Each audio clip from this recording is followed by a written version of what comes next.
അപ്പൊ കുണ്ടിക്കാ ചേച്ചി? കുണ്ടിയില്ലേ? കുണ്ടിയിലിട്ട് തരുമോ? നമസ്കാരം.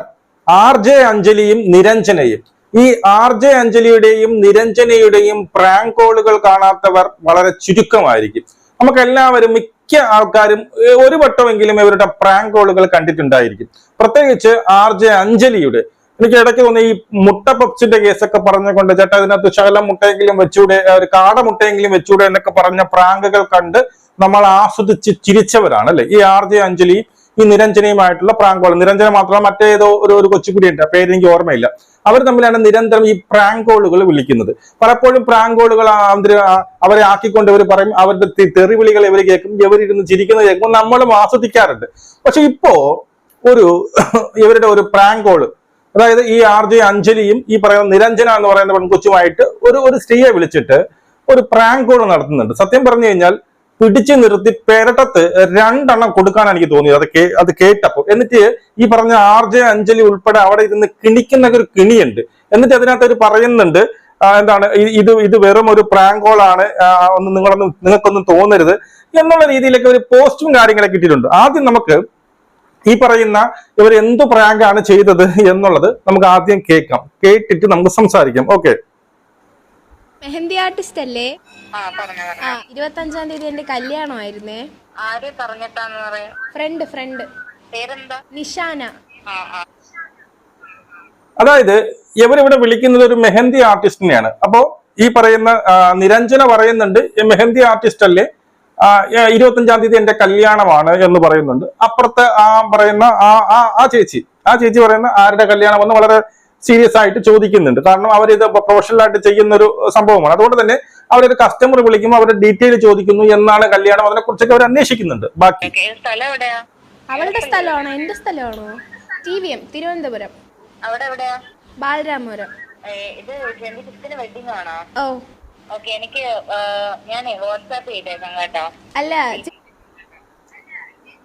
പിന്നെ ഈ ഒരു കസ്റ്റമർ വിളിക്കുമ്പോൾ ആ ചേച്ചി എന്തൊക്കെയാണ് അതിന്റെ ഡീറ്റെയിൽ അവർ തിരക്കുന്നുണ്ട്. വളരെ മാന്യമായിട്ട് അവർ തിരക്കുന്നുണ്ട്. എവിടെ വെച്ചാണ് ഇവർ പറഞ്ഞ ട്രിവാൻഡ്രക്കാരെയും കൂടി നാണം കെടുത്താൻ വേണ്ടി ഈ രണ്ട് ശവങ്ങൾ, ഈ ശവം എന്നൊക്കെ വിളിക്കത്തുള്ളൂ. ഇതുവരെ താങ്കളെ ബഹുമാനിച്ച് താങ്കളുടെ ഈ പറയുന്ന എന്താണ് ഈ പ്രാങ്കലൊക്കെ കണ്ട് ചിരിച്ചവനാണ് ഞാൻ. പക്ഷെ ഇത് കുറച്ചധികമായി പോയി. നിങ്ങൾ ബാക്കിയും കൂടി കേൾക്കുമ്പോഴേ മനസ്സിലാവത്തുള്ളൂ. അപ്പോ എവിടെ എന്ന് പറയുന്നത് ബാലരാമപുരം എന്ന് പറയുന്നു. അതേ ഭാഷ തന്നെയാണ് ഇവർ സംസാരിക്കുക. ഇവര് വൈറലാവാൻ പ്രത്യേകിച്ച് കാരണം ഈ ഒരു സംസാര രീതിയാണ്.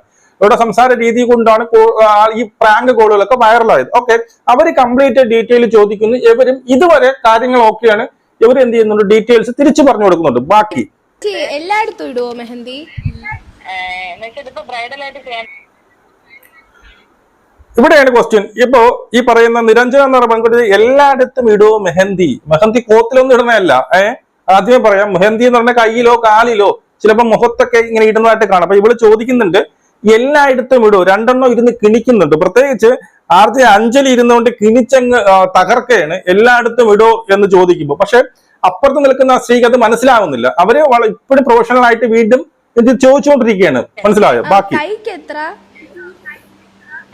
രണ്ട് കൈയും സാധാരണ ബ്രൈഡൽ ചെയ്യുന്നതിന് 3500. അപ്പൊ കാലിനാ എൽബോ അതിന് സെപ്പറേറ്റ് ആവും. നമ്മൾ ചെറിയ ഡിസൈൻസ് ഒക്കെ ആണെങ്കിൽ ഇവിടെ കഴുത്ത് എത്രയാണെന്നല്ല, കൈക്ക് എത്രയാണെന്ന് ചോദിക്കുന്നുണ്ട്. അവരവരുടെ എമൗണ്ട് പറയുന്നുണ്ട്. അപ്പൊ കാലിനാന്ന് ചോദിക്കുന്നുണ്ട്. അവിടെയും അവരതിന്റെ അവരുടെ റേറ്റ് പറയുന്നുണ്ട്. ആ സമയത്ത് ഈ നിരഞ്ജന അഞ്ജലിയുടെ ചോദിക്കുന്നുണ്ട്, ഞാൻ ചോദിക്കട്ടെ എന്ന്. ഇവര് മുന്നേ പ്ലാൻ ചെയ്താണ്. അപ്പം അഞ്ജലിയുടെ ചോദിക്കുന്നുണ്ട്, ഞാൻ അത് അടുത്തത് ചോദിക്കാം, അടുത്ത എന്താണ് ചോദിക്കാൻ പോകുന്നത് എന്നുള്ളതാണ് ഇവിടുത്തെ വിഷയം. അപ്പൊ ഈ നിരഞ്ജന അഞ്ജലിയുടെ ചോദിക്കുന്നുണ്ട്, ഞാൻ അപ്പൊ അത് ചോദിക്കട്ടെ. അപ്പൊ അഞ്ജലി ഒന്ന് ചോദിക്കാൻ പറയുന്നുണ്ട്. അടുത്ത ചോദിക്കുന്നത് നിങ്ങൾ കേട്ടോണം. അപ്പൊ കുണ്ടിക്കാ ചേച്ചി? അല്ല, അത് ചോദിക്കുന്നതിന് മുന്നേ തന്നെ ആർ ജെ അഞ്ജലി എന്ത് ചെയ്യുന്നുണ്ട്, ഇങ്ങനെ കണ്ണടച്ചിരിക്കുന്നുണ്ട്. അപ്പൊ കുണ്ടിക്കാ ചേച്ചി എന്നാ ചോദിക്കുന്നത്. അതായത് ഇവളുടെ കെട്ടാൻ പോകുന്ന പയ്യന്റെ കുണ്ടിക്ക് എന്ത് ചെയ്യണം, മൈലാഞ്ചി ഇട്ട് കൊടുക്കണം എന്നുള്ളതാണ്. മനസ്സിലായോ? അതിന് വേണ്ടിയിട്ട് അങ്ങനെയാണ് ഒരു സ്ത്രീയാണ്, അപ്പുറം നിൽക്കുന്ന ഒരു പാവപ്പെട്ട ഒരു സ്ത്രീയാണ്. അവരെ വിളിച്ചിട്ടാ ചോദിക്കുന്നത്. അപ്പൊ കുണ്ടിക്കാന്ന്, കൊതത്തിനിടാൻ, നമ്മളിവിടെ കൊതം എന്നൊക്കെ പറയും. നിനക്കൊക്കെ കൊതത്തിനിടാണെങ്കിൽ കൂടെ വേറെ ഇഷ്ടം മാറില്ല. കൊതത്തില് ഞാൻ ഇതിനൊന്നും ഈ രീതിയിലല്ല മറുപടി കൊടുക്കാനുള്ളത്. നല്ല രീതിയിൽ ആ അഞ്ജലിയുടെ ചിരി കണ്ടോ, മുഖമിരിക്കുന്നത് കണ്ടോ? കോത്തലത് മൂലത്തിൽ ഈ പറയുന്ന മൈലാഞ്ചി ഇടോ എന്നുള്ളതാണ് ഇവിടെ ചോദിക്കുന്നത്. ആ ചേച്ചി എടുത്ത് ചോദിക്കുന്നത് എന്താണ് അവർക്ക് മനസ്സിലായില്ല. അത് ഇത്രയും സീരിയസ് ആയിട്ട് അല്ലെങ്കിൽ ഇത്രയും ഇതായിട്ട് ചോദിച്ചുകൊണ്ടിരിക്കുകയാണ്. അപ്പൊ അവർക്ക് ഒരു വർക്ക് കിട്ടിയെന്നുള്ള ഒരു സന്തോഷത്തിൽ അവരുടെ ഡീറ്റെയിൽ പറഞ്ഞുകൊണ്ടിരിക്കുമ്പോൾ ഇവള് പറയണ ഇവളെ കെട്ടാൻ പോകുന്ന പയ്യന്റെ കുണ്ടിക്ക് ഈ പറയുന്ന മൈലാഞ്ചി ഇടണം, അവിടെ ഇടാൻ എത്ര റേറ്റ് എന്നാണ് ആ ഒരു സ്ത്രീയോട്, ആ ഒരു യുവതിയോട് ഇവര് ചോദിക്കുന്നത്. മനസ്സിലാക്കോ? ബാക്കി കുണ്ടിയില്ലേ, കുണ്ടിയിലിട്ട് തരുമോ? കുണ്ടിയിലിട്ട് തരും. അത് ആ സ്ത്രീ അല്ല വേണ്ടത്. കുണ്ടിയിലിട്ട് തരാൻ വേറെ ഇഷ്ടംമാരെ ആൾക്കാരുണ്ട്.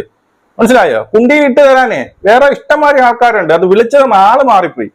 ആ ചേച്ചിയല്ല വിളിച്ച് നീ ചോദിക്കാനുള്ളത്. നിനക്കായാലും ഈ പറയുന്ന നിരഞ്ജനയ്ക്കായാലും ശരി തന്നെ, ആർജെ ഈ പറയുന്ന അഞ്ജലിക്കായാലും കുണ്ടിയിലിടാൻ വേറെ ആൾക്കാരുണ്ട്. പറഞ്ഞാൽ മതി കേട്ടോ, ഇഷ്ടംമാരെ ആൾക്കാർ വരും കുണ്ടിയിലിട്ട് തരാൻ വേണ്ടിയിട്ട്. ഒരു നാണവും മാനവും, ചെറിയൊരു ഉളുപ്പ്, ലേശ ഉളുപ്പ് ആരുടെ താണ് നിങ്ങൾ സംസാരിക്കുന്നത്? നിങ്ങൾ പ്രാങ്കൊക്കെ ശരി തന്നെ, അതിനൊക്കെ ഒരു ലെവലുണ്ട്. മനസ്സിലായല്ലോ? അതിനൊക്കെ ഒരു ബൗണ്ടറി ഉണ്ട്. ആ ബൗണ്ടറി കഴിഞ്ഞ് ഒരു സ്ത്രീയെ വിളിച്ചിട്ട്, അതൊരു പെണ്ണാണെന്നും കൂടി നിങ്ങൾ വിചാരിക്കണം. ഒരു സ്ത്രീയെ വിളിച്ചിട്ട് ചോദിക്കുകയാണ് കുണ്ടിയിലിട്ട് തരുമെന്ന്.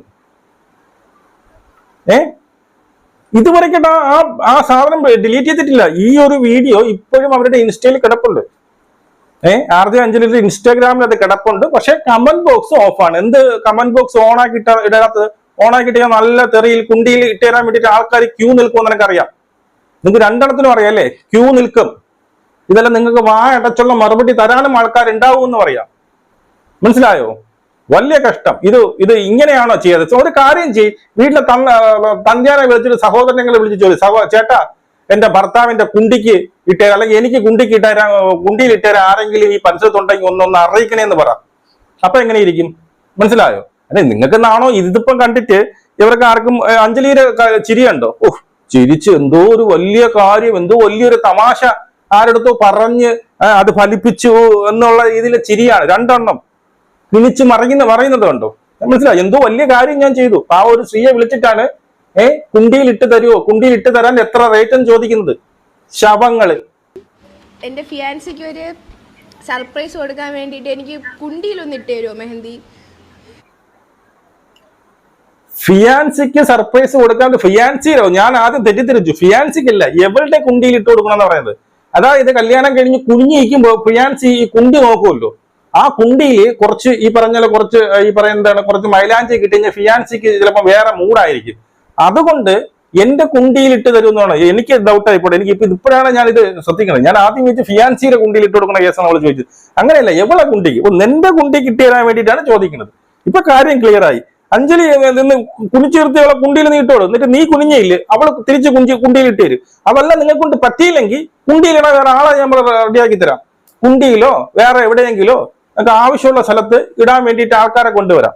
സത്യം പറഞ്ഞാൽ ഇത് വളരെ വൃത്തികെട്ടായി. ഇപ്പൊ ഈ രീതിയിൽ സംസാരിക്കേണ്ടി വന്നത് നിങ്ങൾ കാണിച്ച നിങ്ങൾ സംസാരിച്ച രീതി, ആരുടെത്താണ് സംസാരിക്കുന്നത് എന്നുള്ളതൊക്കെ മറന്നുകൊണ്ട് അതിര് വിട്ട ഒരു സംഭവമാണ് നിങ്ങൾ ചെയ്തത്. നിങ്ങൾക്ക് ഇതൊന്നും പറഞ്ഞാൽ പോരാ.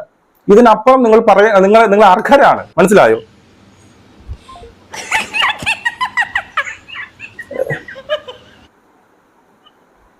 അവര് കട്ട് ചെയ്ത് വെച്ചിട്ട് പോയി. അവളെ കിണിയണ്ട.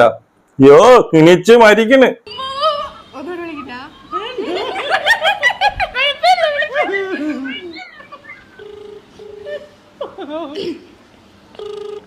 അവര് ഫോൺ എടുത്ത് എറിഞ്ഞെത്തോ?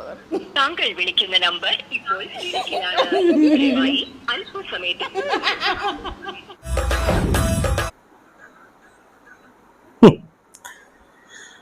ഇവളൊക്കെ കിണിച്ചു മരിക്കുന്നുണ്ട്. പാവം ആ സ്ത്രീ പേടിച്ച് ഏതോ വൃത്തികെട്ട അലവലാതി ഏതോ ഒരുത്തികളെ വിളിച്ച് എന്നെ കളിയാക്കാൻ വേണ്ടിയിട്ട് ഏതോ ഡാഷിനുണ്ടായ മക്കള് വിളിക്കുന്നെന്ന് അവർക്ക് മനസ്സിലായി.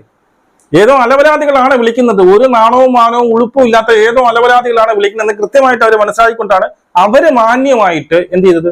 ആ ഫോൺ കട്ട് ചെയ്ത് വെച്ചിട്ട് വിടുക. അവരെ അങ്ങനെ തന്നെ അവര് വളരെ മാന്യമായിട്ടാണ് സംസാരിച്ചത്. അവരെ മാന്യത കൂടുതലുള്ളത് കൊണ്ടാണ് അവർ തിരിച്ചൊരു ഒരു കമാന്നൊരു അക്ഷരമോ ഇവർക്കെതിരായിട്ട് ഒരു തെറി വാക്കുകളോ ഒന്നും വിളിക്കാതെ അവർ വെച്ചിട്ട് പോകും. അത്രയ്ക്ക് മാന്യതയായിട്ടുള്ള സ്ത്രീ ആയതുകൊണ്ടാണ്.